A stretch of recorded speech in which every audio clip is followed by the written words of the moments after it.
حضرت بایزید بسطامی رحمۃ اللہ علیہ اللہ تعالیٰ کے مقرب ولی تھے۔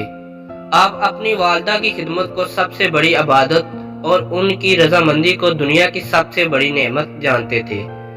ایک رات والدہ نے ان سے پانی مانگا۔ حضرت بایزید رحمۃ اللہ علیہ پیالہ لے کر پانی لینے گئے۔ صحیح کو دیکھا تو خالی پڑی تھی، کسی اور برتن میں بھی پانی نہیں تھا۔ پھر کیا ہوا کہ آپ پانی کی تلاش میں دریا کی طرف چل دیے۔ اس رات سخت سردی پڑ رہی تھی۔ جب آپ دریا سے پانی لے کر واپس ہوئے تو والدہ سو چکی تھی۔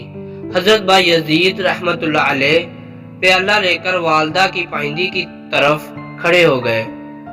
سردی کی وجہ سے آپ کو بڑی تکلیف محسوس ہو رہی تھی۔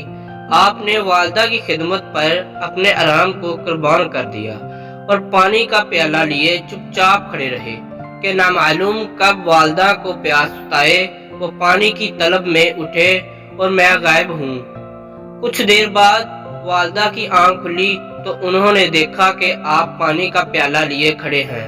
والدہ نے اٹھ کر پانی پیا اور کہنے لگی، بیٹے تم نے اتنی تکلیف کیوں اٹھائی؟ پانی کا پیالہ میرے بستر کے قریب رکھ دیتے، میں اٹھ کر خود پی لیتی۔ حضرت بایزید نے جواب دیا، آپ نے مجھ سے پانی مانگا تھا، مجھے اس بات کا ڈر تھا کہ جب آپ کی آنکھ کھلے گی تو کہیں میں آپ کے سامنے حاضر نہ ہوں۔ والدہ یہ سن کر بہت خوش ہوئی اور انہیں دعائیں دینے لگی۔ ماں کی خدمت نے حضرت بایزید کو ولایت و کرامت میں اعلیٰ مقام عطا کر دیا تھا۔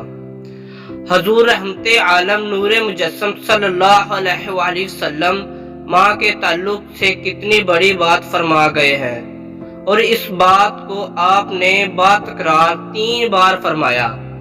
میری وصیت ہے ہر شخص اپنی ماں کی خدمت و اطاعت بجا لائے۔